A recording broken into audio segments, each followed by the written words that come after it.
시청자 여러분 안녕하십니까? VOA 뉴스투데이 시작합니다. 스티븐 비건 미국 국무부 부장관 겸 대북 특별대표는 미국 대통령 선거가 실시되는 오는 11월 이전에 미북 정상회담 개최는 어려워 보인다고 말했습니다. 하지만 북한과의 외교의 문은 여전히 열려 있다고 말했습니다. 첫 소식 김영교 기자가 보도합니다. 스티븐 비건 미국 국무부 부장관 겸 대북 특별대표는 29일 독일 마샬 기금이 벨기에에서 개최한 인터넷 간담회에 참여해 오는 11월 실시되는 미국 대선 전에 미국과 북한이 추가로 정상회담을 열 가능성은 없어 보인다고 말했습니다. 남아있는 기간과 신종 코로나 바이러스로 인한 전 세계의 어려움 때문에 미북 양측 모두 직접 대면해 국제적인 정상회담을 할 수 있는 환경을 상상하기 어렵다는 겁니다.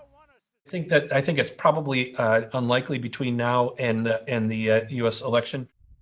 비건 부장관은 그러나 북한과의 대화에 대해 미국은 분명히 준비가 돼 있다면서 이것은 미국에게만 달린 게 아니라 북한에도 달린 문제라고 강조했습니다. 미국의 목표는 북한의 최종적이고 완전하게 검증된 비핵화, 즉 FFVD라는 점도 재확인했습니다. Our goal is and remains the final and complete denuclearization of the Korean Peninsula. North Korea is a substantial certainly has a substantial supply of nuclear material, bombs grade material, likely according to many public estimates, a number of weapons as well. And our challenge throughout this process has been North Korea's unwillingness to cease those activities in order to allow a diplomatic process to move forward. 비건 부장관은 이어 미국은 한반도의 모든 사람들을 위해 훨씬 더 밝은 미래가 있을 것으로 믿고 있다면서 한반도는 러시아와 중국, 일본, 그리고 세계 다른 나라들에도 중요하다고 말했습니다. 문제는 궁극적으로 북한 정부가 마주 앉아 밝은 미래에 도달할 수 있는 실질적인 조치를 논의할 준비가 돼 있는지 여부에 있다는 겁니다. 그러면서 북한은 경제적 어려움에도 불구하고 계속 핵무기를 추구하고 있다며 미국의 완전한 억지력 유지를 강조했습니다.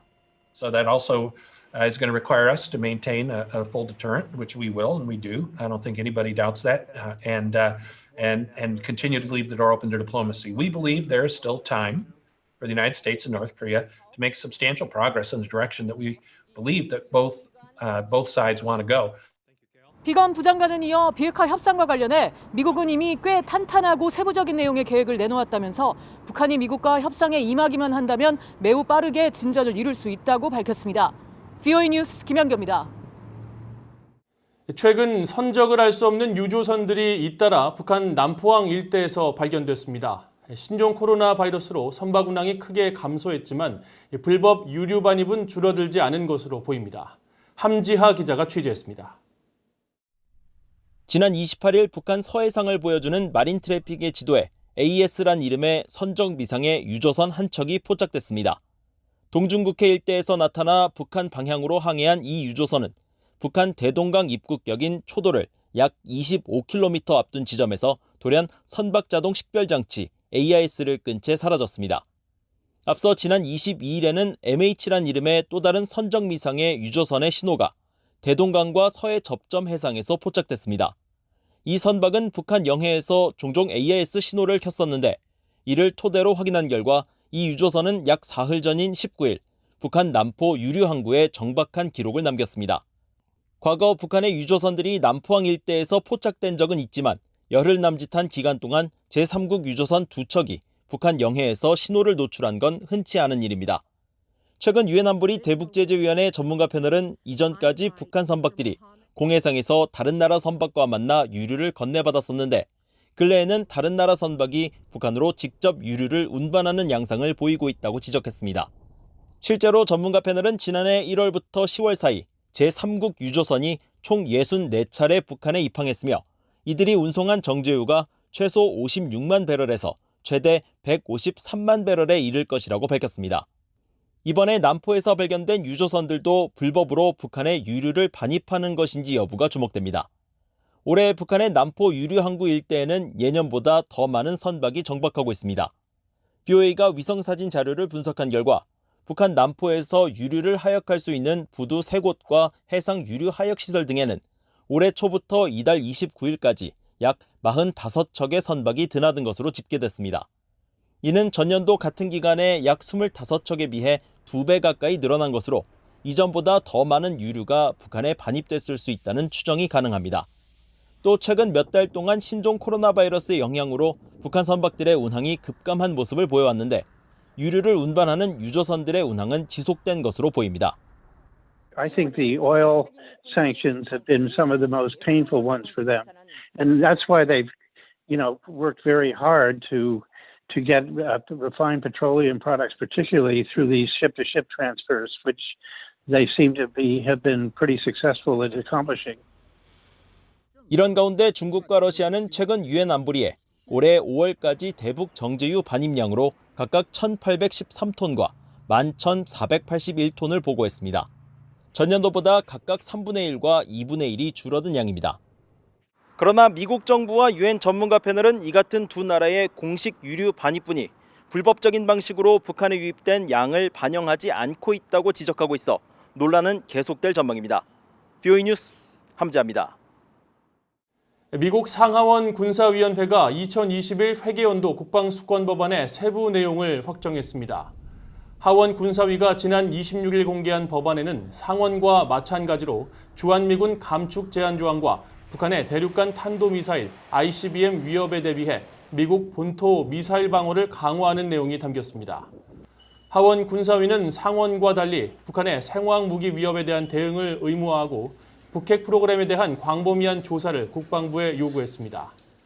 앞서 상원 군사위원회는 최근 가결한 2021 회계연도 국방수권법안을 23일 공개했는데 행정부는 주한미군을 현재 수준 미만으로 감축할 경우 의회 승인이 있기 전까지 90일 동안 현재 수준인 28,500명 미만으로 감축하는 예산을 사용하지 못하게 하는 등 주한미군 감축 제한 조항을 2년 연속 포함시켰습니다. 유엔 인권이사회 산하 강제적 비자발적 실종에 관한 실무그룹은 강제 실종된 북한인 7명에 대한 정보를 공개할 것을 북한에 질의서를 보내 요청했다고 밝혔습니다. 실무그룹은 지난 2월 열린 제120회 회의 결과 보고서를 통해 북한에 정보를 요청한 북한 주민 7명은 1970년대부터 2017년에 걸쳐 대부분 북한에서 강제 실종됐으며 1983년 중국 베이징에서 북한의 인민보안성에 의해 체포된 1명에 대해서는 중국 정부에 질의서를 보냈다고 밝혔습니다. 보고서는 또 북한 정부는 정보 제공 요청에 대해 비협조적인 모습으로 일관하고 있다며 북한 정부가 강제 실종이 조직적으로 이루어지고 있다는 심각한 의혹과 관련해 협조하지 않고 오히려 실무그룹이 편향적이고 북한에 대한 정치적인 음모에 가담하고 있다고 비난하고 있다고 밝혔습니다. 1980년에 설립된 유엔 실무그룹은 피해자 가족이나 민간 단체들로부터 실종 사건을 접수해 심사한 뒤 이를 납치 의심 국가들에게 통보해 명확한 조사 결과를 보고하도록 요청하고 있습니다. 유엔 세계 식량 계획 WFP가 앞으로 6개월 동안 북한 등 83개 나라에서 생명 구조 사업을 위해 49억 달러가 필요하다고 밝혔습니다. 데이비드 비즐리 WFP 사무총장은 29일 성명을 통해 신종 코로나 바이러스 감염증 사태로 인한 사회 경제적 영향으로 사상 최대 규모의 인도적 지원이 필요한 시기라면서 올해 WFP의 전 세계 식량 지원 대상 규모를 지난해 9,700만 명에서 1억 3,800만 명으로 늘렸다면서 이같이 밝혔습니다. WFP는 또 올해 말까지 2억 7천만 명이 기아에 시달릴 것으로 추정된다며 이는 신종 코로나 사태 전보다 85% 증가한 수치라고 전했습니다. 한편 유엔 식량농업기구 FAO는 유엔 중앙긴급구호기금이 집행을 승인한 지원금 70만 달러를 통해 북한 내 보육원과 보건시설에 어린이와 산모, 환자 등의 영양 지원 활동을 시작했다며 관련 사업은 내년 5월까지 이어질 것이라고 설명했습니다. 이상으로 VOA 뉴스투데이를 마칩니다. 시청해주신 여러분 고맙습니다.